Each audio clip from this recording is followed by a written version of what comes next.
Okay, hello everybody. This is Amanda Forster with the Small Business Development Center, coming to you from my home today. I'm all over the place when I see you guys, but this is Community on Call, and today I'm really excited to talk to Jill Loope. She's the Economic Development Director for Roanoke County, and she's been a partner of mine for a long time. I just love her and all of the work that she does for Roanoke County. I was actually on a town hall the other day with her and some of the others on the Board of Supervisors. And it's just so cool, all the things that are happening in Roanoke. And we could probably talk for days about all that. But today, what I want to focus on for you guys as small businesses is the grant program that together with Venton, Roanoke County has released. So everybody, this is Jill Loope, dear friend of mine. Let's talk about this grant program. I'm really excited about it. I love all the stuff that's rolling out. You all's is really special, and I love that you partnered with Venton because that makes the pot bigger and more available for people. So thank you for doing that. Let's jump right into what is this? What are you calling it? And then we're going to talk about who can apply. So what is this thing that people can do? Well, this is a small business recovery grant, and we're taking about $1 million of our CARES Act funding from the federal government, and we're releasing this into the community so that our businesses are eligible for some support funding to help them recover during these difficult times. Um, the town of Vinton is also participating in this grant program with us. They have taken $100,000 of their CARES Act allocation and applying that money towards the Venton businesses that are participating. So we actually have $1.1 million total in our grant program. And this is to help companies and businesses reposition and pivot to online sales, to pay for PPE, to do deep cleaning, putting up protective barriers, whatever they need to keep their business going. They can pay payroll with it. They can pay rent, mortgage expenses, anything that's associated with their operations in the county is an eligible expense, and we're encouraging all of our businesses to apply. So it's a really good opportunity. That is so cool. So businesses, do they have to have employees to qualify for the grant, or can everybody, if they own a business or have, an employee identification number or do business in Roanoke County, can they apply? Sure. We asked for the business to have one employee, excluding the owner. Mhm. So in fact, we've had a lot of single person businesses request a grant, and right now we're holding those requests because we're thinking about going for a round 2 release of funds. I'll get to that in a minute, but right now we've asked for the businesses that apply, they should have at least one employee. And if they have up to 5 employees, they're eligible for a $2,500 grant. If it's more than 5, they are eligible for a $5,000 grant up to 10 employees. And if it's 11 to 25 employees, they can get 7,500. And if it's over 25 employees, they're eligible for a $10,000 grant. So we're basically rewarding the companies based upon employment, because that's where the significant impact is really occurring throughout the community. And as you all know, Amanda, that's a big deal for our restaurants and the large number of employees that they have. It's a concern. So we're trying to Absolutely. help those businesses that are most affected. Well, and certainly the more employees you have, the more expenses you have, right? We know that to be Always, true. And always. so I love that because a lot of people that are going to be watching this, you guys are probably going to be watching the broadcast afterwards. You qualify because so many of you I know have more than one employee typically, but at least one employee. So I think that's going to be just a great opportunity for people. And I love that. I just want to iterate. They can use it for PPE equipment, dividers, or anything they need to do in their space to keep their workforce safe. Could be deep cleaning, or it sounds like they could also use it for if they need, a website or something like that. And these amounts that you're talking about, the 2,500 up to 10,000, that's a pretty good website for most of our small businesses. And look, guys, I'm talking to you because we've worked with a lot of people, over 4,000 in the last 3 months, and so many of you do not have a website. So you need one, and this is a great opportunity. I know it hurts to have to pay that out of pocket, and so this is a great opportunity to do that. But obviously, we know there's other needs too. So I love that. So tell me, Jill, out of that, because I think you told me before this, you guys already have a lot of applications in the door. So what type of businesses are applying? So let me just say, we launched the program on July 6th. We have had about 143 eligible applicants currently. We have already approved about 677,000. That's as of today, at an average of about $4,700 per grant. So we're continuing to process them. We're well on our way to having about $430,000 left to award, and I think that the grant requests will continue to come in. At this time, though, we are not accepting applications for single-person businesses, as I said earlier, or nonprofits. Now, the grant programs, it actually ends next week. July 31st is the final deadline for receiving applications. So we're doing a big push saying get your applications in next week.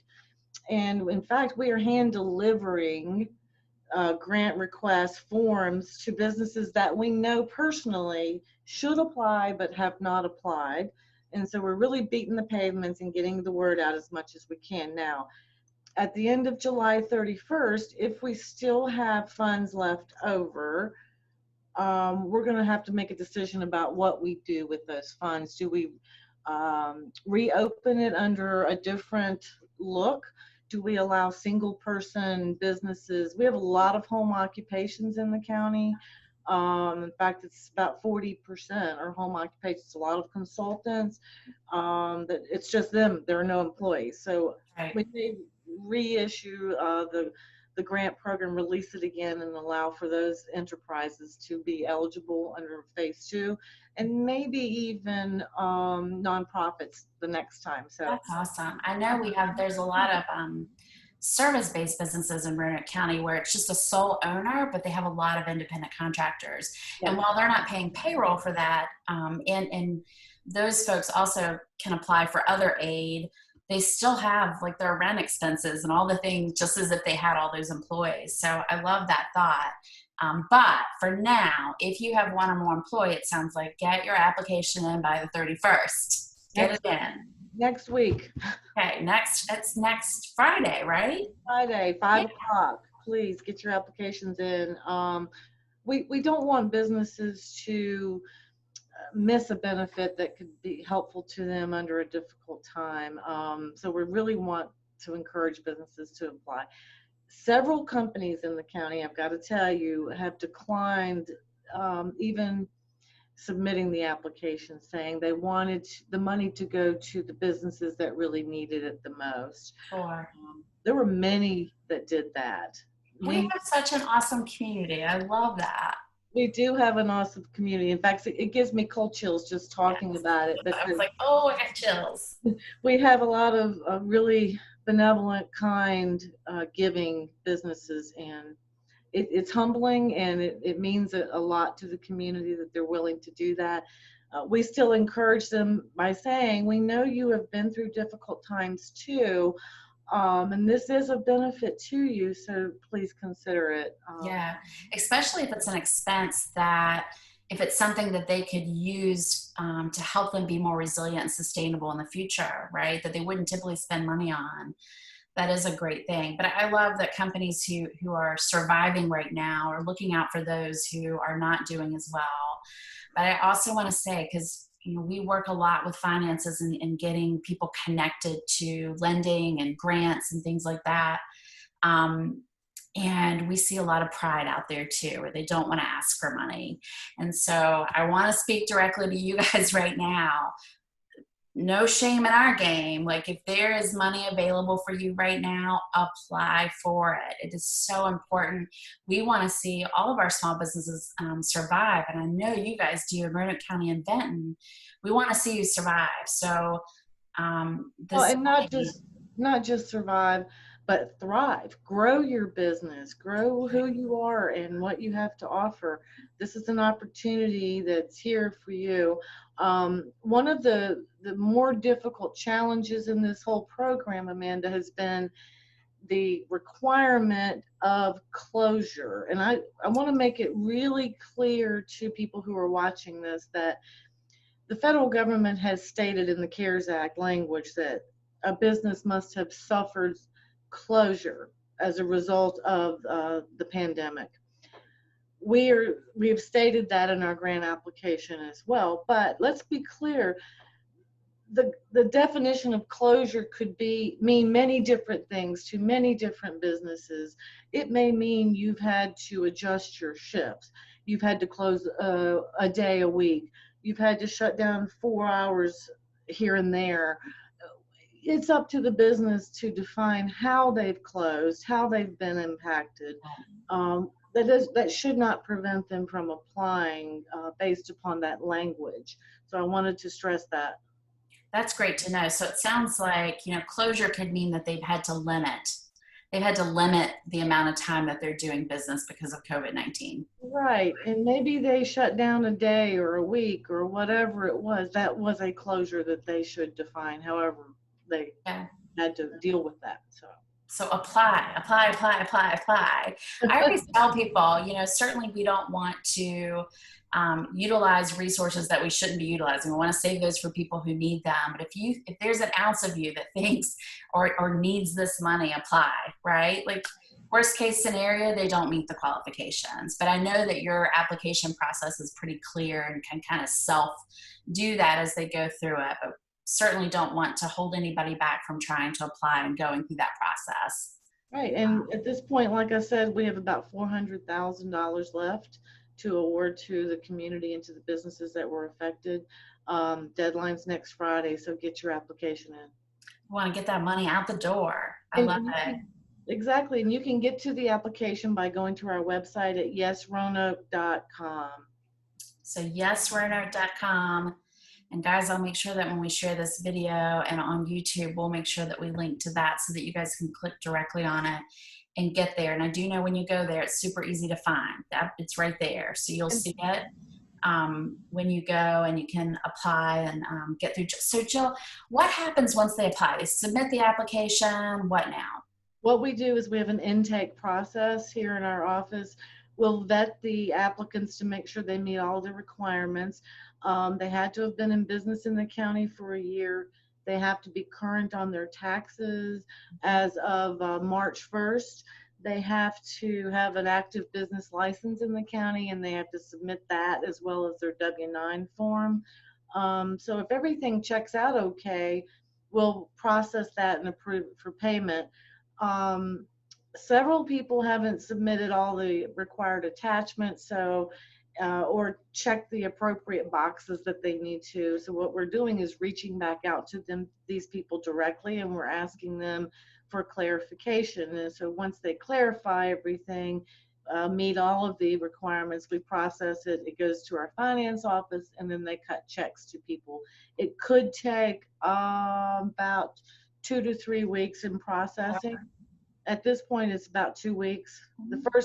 The first batch we got were so many that it took us a little longer to get in our groove and get our system going. But now we've got a system down to a science, and we can process a lot quicker. So it's about, I would say, probably a week to week and a half in process. Yeah. And so it sounds like they can expect to get a check in the mail. Is that what's happening? You're mailing out a check? Yeah. Check in the mail.